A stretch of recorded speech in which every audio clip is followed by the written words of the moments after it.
Good morning, everybody. What's happening? It's Anthony Michael Russo from the Daily Truth.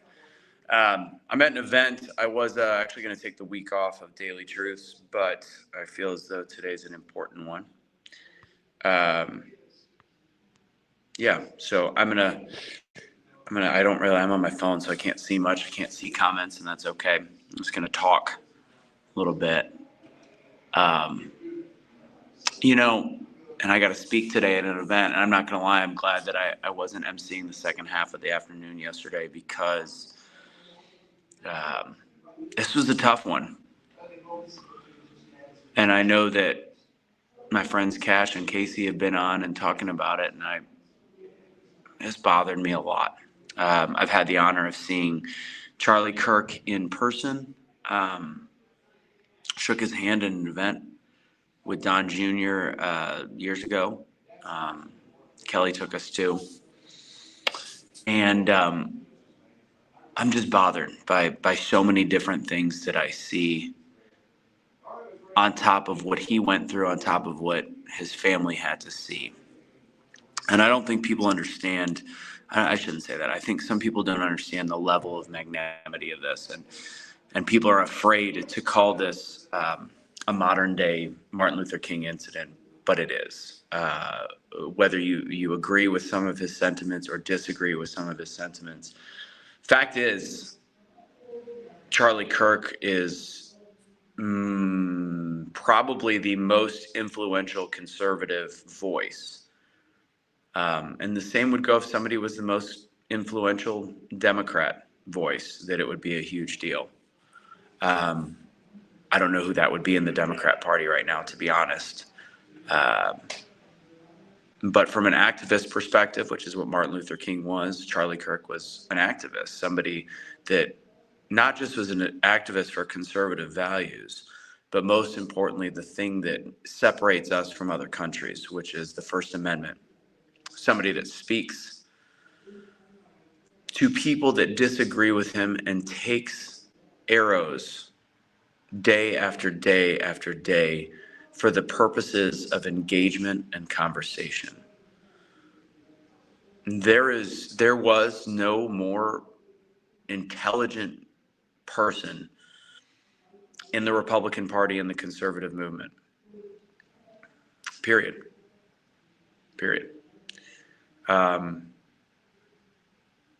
It's interesting. Some of the things that bother me are the fact, well, I'm going to first get into, I did a radio interview this morning for WBAP. I haven't taken radio interviews in a while because I've been busy and I've been out of politics. Most people know I try to stay away from it. I don't know if I could do that anymore. I just don't know if I can. Should have put it on Do Not Disturb. Sorry about that. I don't know if I can. There's a purpose to certain people, and I can never be a Charlie Kirk. I don't have his level of knowledge, intelligence, understanding of the Bible, but I do have a pretty heavy empathetic bone. I don't have that today, I'll be honest. There's people in comments that when I see them, I'm as patient as I can to avoid the F word, but I'm definitely saying who's stupid and who's not, and who's ignorant and who has no brain. And I can't fight that. I'm human. But there's people that don't understand how big of a deal it was, or the fact that this can be compared to the Democrats that were killed in Minnesota. And again, each life is just as, but this is a public assassination like we have not seen since Martin Luther King or JFK. So I was on the radio this morning, and for those that don't know, I have, and maybe this is why it hit a little home. So obviously I'm in front of crowds a lot for things unrelated to politics, but there's people that know my politics. There's people that don't like me. And I have had one person that has on and off stalked me for, I don't know, 7 years, from the 8 years now, I guess, from the moment I just said, I don't know your story. So I can't, even though they used to work for me, I can't go to people and have your back when I don't know what really happened. And honestly, I didn't trust this individual anyways. And he is called the spa, Kelly's business.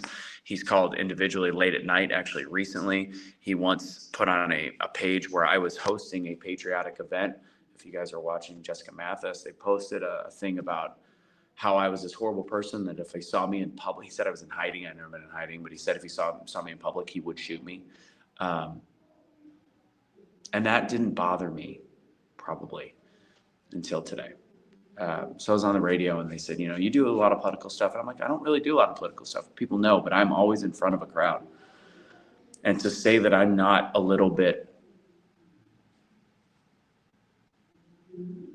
scared, angry, frustrated, as I've been part of my issue where people get upset about my political voice. Part of the problem with it is the fact that people are saying that people of my ilk or belief system are a danger to society. We're the ones that are dangerous. We're the ones that cause violence. We're the domestic terrorists, and we're all this. And in all reality, pay attention.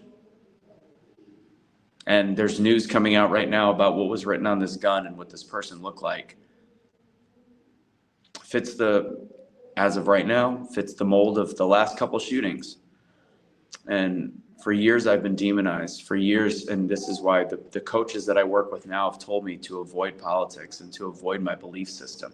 Even though I come from a place of a lot of liberalism, I am not a staunch conservative, but I come from a place of liberal belief systems and open-mindedness and what have you. I come from a different place than this. I come from a different place than even Charlie Kirk. Granted, he did it in such an amazing and empathetic way where he would engage with people. But I do come from it not as a super heavy Bible thumping Christian. I come from it from a perspective of God leading my life, Christ leading my life, and also understanding that there's ways that I can't control other people. At the same time, that has caused vitriol in people, and it's caused coaches of mine to say, if you want to get work in the speaking industry, if you want to, do all these things, if you want to be then guess what? Toe the line.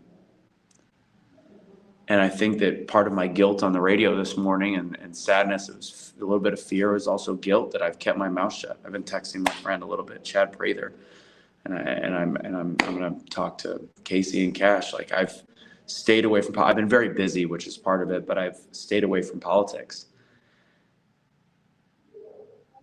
And I don't think I regret I needed the time, but we live in a very dark time. There's a person, I saw their video and they came out and they said, I want to be clear, I can't celebrate his death as an empath. Scott Henry was the influencer. I can't celebrate his death. No kidding. The fact you even have to say that.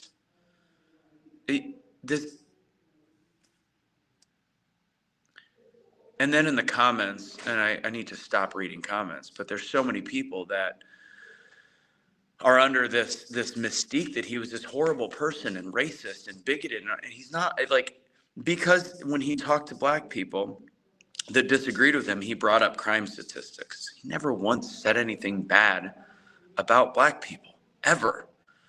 And when he talked about transgenderism, he talked about it as being a mental disorder, just like depression. Never said anybody was less in the eyes of God, never said anybody was less of a human being. That's not being transphobic. Saying that he didn't want male athletes in women's sports. That's common sense. There's nothing about this man that was hateful. Nothing. He respectfully engaged in conversation, which was the initial intention of Be the Change, and the truth will set you free. And I don't know what it'll take to continue it, because I do think it's important to have multiple voices on. I don't know.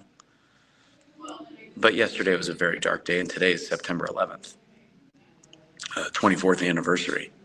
Honestly, in my life, I will tell you, the Vegas shooting, this, and September 11th are the three most, yesterday, the three most, I would say, impactful days that I can remember. And this one's probably a lot closer to 9/11 to me. And I've had some people come up to me at this conference, Coffee Cup Chuck and some other people, and I'm typically funny, and I've been the MC at points, sharing it with my friend Terrence, and I'm funny. I like being funny. But at the same token, they've come up to me and talked about, because they've followed my journey long enough to know that I've been very invested in terms of politics and speaking my truth and the truth and fighting for conversation. And a lot of people, whether it's in text message, my phone was just going nuts yesterday, whether it's in text message or whether it's in person, just engaging with me to say, use your voice. And how heavy it probably was for me. And I don't know why it was. I really don't. Like, I'm an emotional person at certain times, and not stuff like this. But, or maybe, I don't know. I don't know what comes of this. I don't. But, and I can't really see any of the comments, but I see Christine and I share a political belief, but she understands how important it is for the purposes of work and engagement to temper yourself. I don't know. I don't know if it's worth it. I don't know if it is. So, I don't know. That's my message for today. I have to speak for 20 minutes later. I thought it was 30 minutes, so I cut to 20, thank goodness. Because I don't know what I'm going to talk about today. I'm throwing my script out the window because today's a different day. And I'm going to obviously make sure I'm telling people to use their voice and promote my speaking stuff. But it's a weird feeling for somebody that loves to speak and loves to use their voice to not really know what to say. I also love business. I love being able to build a business, but there's a certain point where I know God gave me a gift to use my voice and to speak and to be loud and to be heard. And I talk about finding that purpose in my voice and helping people find their voice. But maybe, just maybe, I have to have faith that even speaking my opinion, people like Mike Fallett, Tony Watley, some other people that have made it very clear their political beliefs and they still do great in business, maybe I have to fall into that same category. I don't know. I'm going to pray on it, but I'm praying for you guys. I'm praying for people that have followed me. I saw some of the messages that made me cry in the comments about, in any way, shape, or form, even being half compared to Charlie Kirk. Just because, I have an incredibly small circle compared to Charlie Kirk, but just people that have watched and followed for so long. That's a compliment that I don't feel as though I deserve. And at the same token means a lot to me. So thank you. If anybody wants to come to a speaking webinar, I was told if you clench your butt cheeks, it'll make you stop crying. Oh, it worked. Pro tip. That is good. Go to getbetteratspeaking.com. We have a webinar on Monday, and hopefully I'll have a voice because I'm doing an NFL game. I don't know if I should tell people where I'm going, but I'm doing Northwestern on Saturday, and then I'm going straight to the KC Eagles game on Sunday. So God bless, guys. Have a great rest of your day. Don't surrender your pets. Don't be a garbage human being. And rest in peace, Charlie Kirk.